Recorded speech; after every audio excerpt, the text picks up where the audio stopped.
안녕하십니까. 비트코인 호돌레입니다. 오늘은 비트코인의 리스크에 대해서 말해보려고 합니다. 비트코인의 리스크에는 어떤 것들이 있습니까? 사토시 나카모토의 리스크가 있습니까?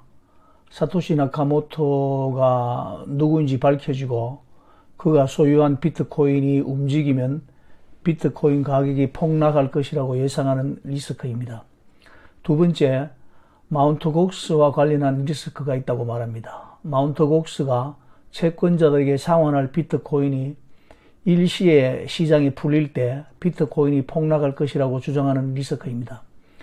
또 양자 컴퓨터 관련 리스크가 있습니다. 여러 가지 이유들을 제시하고 있는데 예를 들자면 Q-Day 같은 개념이 있습니다. 양자 컴퓨터가 충분히 발전해서 기존 암호화 방식을 뚫을 수 있는 시점을 뜻하는데 이러한 상황은 응급 서비스, 인프라, 은행, 국방 등 데이터 보안이 중요한 모든 분야에 영향을 미칠 수 있으며 특히 암호화폐와 블록체인 세계를 위협할 수 있다는 주장들입니다. 이외에도 여러 가지 주장들이 있는데 제가 말하고자 하는 비트코인에 대한 리스크는 이런 것과는 전혀 상관이 없는 리스크입니다. 그것이 어떤 것인지 말하기 전에 앞에서 말한 사토시, 마운트 곡스, 양자 컴퓨터와 같은 리스크는 어떻게 되는지 먼저 말씀드려야 하는데 저는 개인적으로 이런 리스크에는 전혀 관심이 없을 뿐 아니라 눈도 깜짝 안 합니다. 한마디로 쓸데없는 소리 하고 있다 이렇게 단정해버린다는 것입니다. 그러니 사토시니 마운트 곡스니 양자 컴퓨터 같은 소리 나오면 또 개가 짖는구나 이렇게 생각하고 대수롭지 않게 받아 넘기시면 된다는 말입니다. 자, 그러면 본격적으로 제가 주장하는 비트코인에 관련된 리스크는 뭔지 말씀드려야 하지 않겠습니까? 제가 말씀을 드리겠는데 그 전에 구독과 좋아요, 알림 설정 시원하게 한번 해주시고 끝까지 들어보시면 어떻겠습니까? 구독 2번 누르시라고 안 할 테니까 한 번만 눌러주시면 됩니다. 2번 누르지 마시고요. 구독 2번 누르시는 거 이거 비트코인 커뮤니티의 큰 리스크 중에 하나입니다.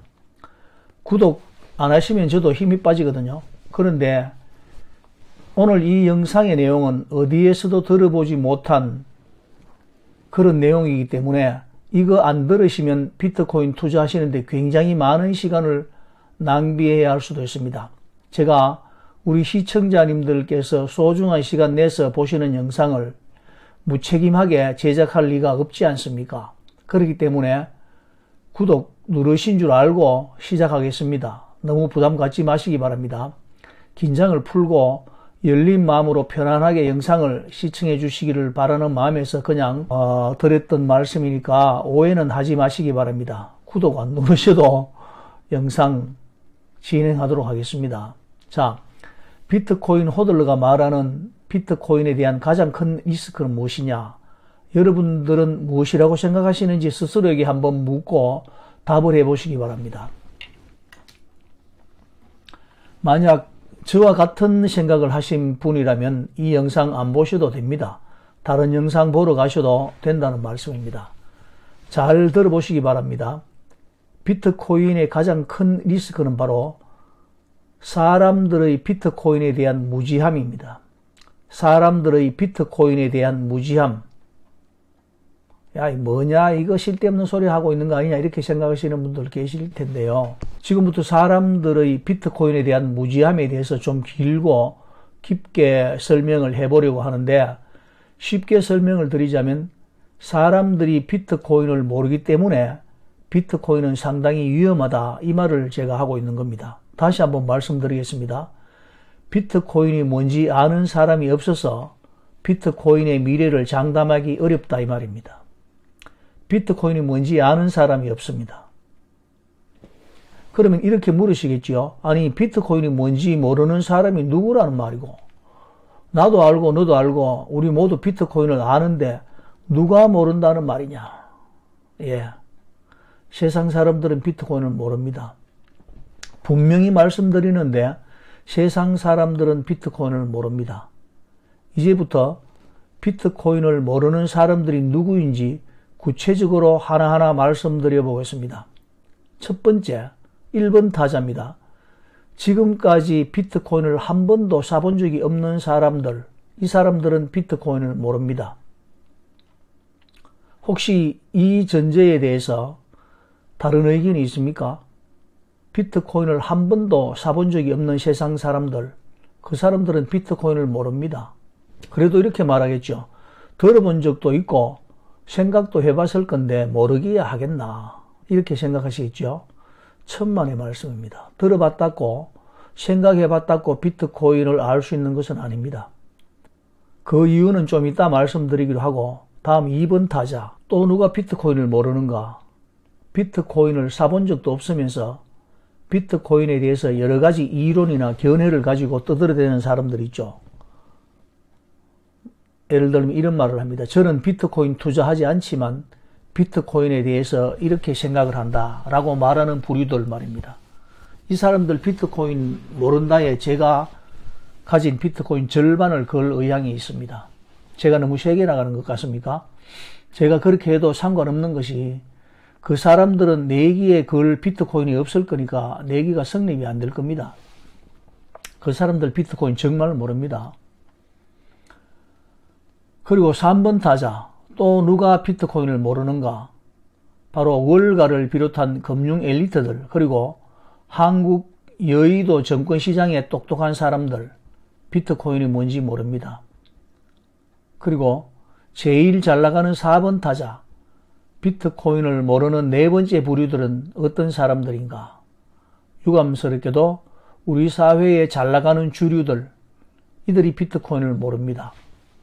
이들의 직업은 의사, 변호사, 판사, 검사, 회계사, 세무사, 그리고 대학 교수와 대기업 총수들까지 다양합니다. 그러나 중요한 그룹이 하나 있습니다. 바로 초중등 교사들인데, 이분들은 제가 다시 한번 고려해 봐야 하는데, 원래 이들은 비트코인을 모르는 게 정상이지만 기묘하게도 이들에게 배우는 학생들의 영향을 받아서 비트코인이 뭔가 하고 지금 머리가 아주 복잡한 공황 상태에 있는 특수한 부류들입니다. 이분들은 제가 다시 한번 분석해보고 영상 말미에 다시 한번 말씀드리겠습니다. 자, 이제 몇 번 타자 차례인가요? 클린업 트리오의 마지막 5번 타자인데, 이들은 누구입니까? 바로 비트코인을 모르는 5번 타자, 우리의 호퍼 국회의원을 필두로 한국은행을 비롯한 정부 요직에 있는 고위 관료들, 이들이 대박입니다. 국회의원 중에 젊은 김모 의원이 예외이긴 했으나 이 사람도 비트코인을 모른다고 봐야 되는 이유가, 이 사람이 건드린 암호화폐가 비트코인이 아니었거든요. 그래서 비트코인을 모른다, 이렇게 결론을 내려야 할 것 같고, 그 다음 하위 타선으로 내려가서 6번 타자, 비트코인을 모르는 6번째 그룹에는 누가 있는가? 바로 비트코인 투자한다고 여기저기 바쁘게 돌아다니는데 막상 계좌에는 비트코인이 없고 알트코인만 가지고 만지작거리며 노는 분들, 언젠가 비트코인으로 대박 낼 거야 하면서 알트 불장의 시작도 되지 않았다, 이렇게 큰소리 치고 있는 분들입니다. 비트코인 모르는 것 같습니다, 제가 보기에는. 그리고 7번 타자, 존재감 없는 비트코인 모르는 7번째 부류들은 누가 있습니까? 바로 레거시 미디어에 몸담고 보스들 눈치 보며 비트코인 불장 때마다 나와서 비트코인 너무 과열되고 있습니다, 비트코인 폭락하고 있습니다, 이렇게 호들갑 떨면서 우리들에게 정보를 주고 있는 신문사, 방송사 관계자들이 있습니다. 이제 몇 번 타자 할 차례인가요? 예, 8번 타자네요. 비트코인을 모르는 8번째 부류들은 누가 있습니까? 바로 블랙록을 비롯한 대형 투자 운용사와 비트코인 거래소와 암호화폐 관련 개발자들과 MIT 공대생들 중에 계산 빠른 친구들, 비트코인을 개선하기 위해 불철주야 노력하고 있는 천재들, 이들 중 많은 사람들이 비트코인을 모릅니다. 자, 그럼 이제 별 볼 일 없는 9번 타자만 남아 있습니다. 비트코인을 모르는 9번 타자, 있어도 그만 없어도 그만인 마지막 9번 타자는 누굴까요? 예, 맞습니다. 바로 저를 비롯한 비트코인 호들러 여러분들입니다. 축하합니다. 이 정도 되면 저는 방송 끄고 도망가야 되는 거 아닙니까? 아니 뭐야, 그러면 세상에 비트코인을 아는 사람이 없다는 말이냐, 이렇게 이제 항변하실 텐데, 아니 다른 사람들은 몰라도 비트코인 호들러는 비트코인이 뭔지 좀 알잖아, 이렇게 말씀하시겠습니까? 글쎄요, 저는 그렇게 말할 자신이 없는 것이, 비트코인을 모르는 사람들이 비트코인의 운명을 좌지우지하고 있는 상황을 알고 있기 때문에 비트코인을 모른다고 말할 수밖에 없다는 말입니다. 오리무중입니다. 자, 이제 비트코인을 모르는 사람들밖에 없는 세상에 우리의 비트코인은 어떤 운명을 맞이할 것인가, 이것이 중요하지 않습니까? 그것을 한번 상상해 보는 것이 오늘 영상의 주제입니다. 재미없습니까? 이제부터 시작인데 어쩌죠? 앞으로 비트코인이 이 세상을 어떻게 변화시켜 나갈 것인지에 대한 비트코인 호들러의 주관적인 예언이 지금부터 나옵니다. 비트코인은 일단 미우나 고우나 미국에서 주도권을 잡고 나가는데, 사실은 중국에서 시작을 먼저 했습니다. 그런데 무시무시한 시진핑 때문에 꼬리를 내려버리는 찰나 용감한 미국이 선두로 나서기 시작을 합니다. 비트코인의 운명이 어떻게 될까요? 무식하면 용감하다라는 말이 있지 않습니까? 전문적인 용어로 이것을 더닝크루거 효과라고 하는데요. 심리학자 있던 교수 데이비드 더닝과 대학원생 저스틴 크루거가 밝혀낸 이론이라고 하나 뭐 그런 겁니다. 실제로 무식하면 용감한 게 맞답니다. 시험날 공부도 하지 않고도 근거 없는 자신감을 가지는 학생들, 그리고 우리나라에는 하루 강아지 법 무서운 줄 모른다, 이런 속담도 있고 말이죠.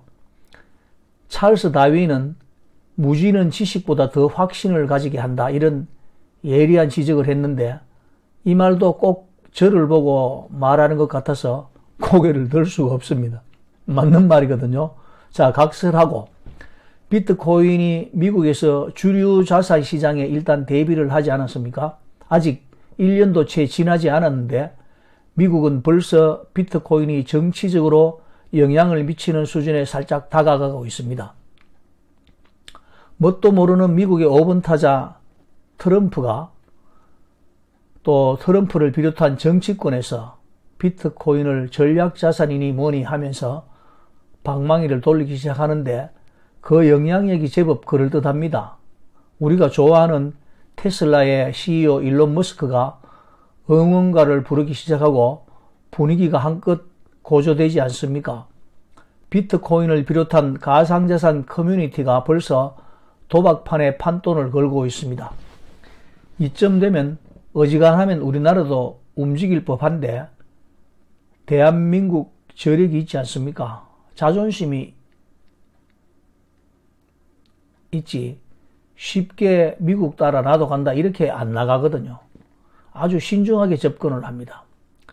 대한민국 지금 물밑에서 CBDC 준비하다가 보류했다가 지금 헛스윙으로 못 만들기에 여념이 없습니다. 눈치 백단이거든요. 미국이 어떻게 될지 노려보고 있으면서 겉으로는 전혀 내색을 하지 않고 있습니다. 이게 언제 폭발하느냐?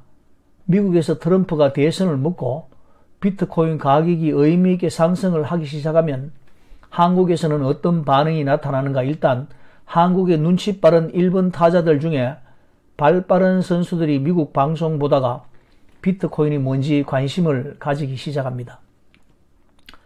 미국의 8번 타자들의 타율을 보면서 몸을 풀기 시작하고 있다 이 말입니다.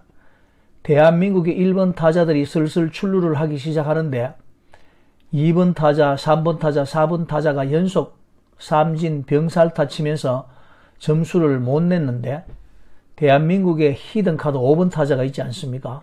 그 유명한 국회의원들을 비롯한 정부 관료들 말입니다. 이들이 또 눈치가 보통이 넘습니다. 미국 메이저리그에서 트럼프가 비트코인 안타를 치는 걸 보고 있던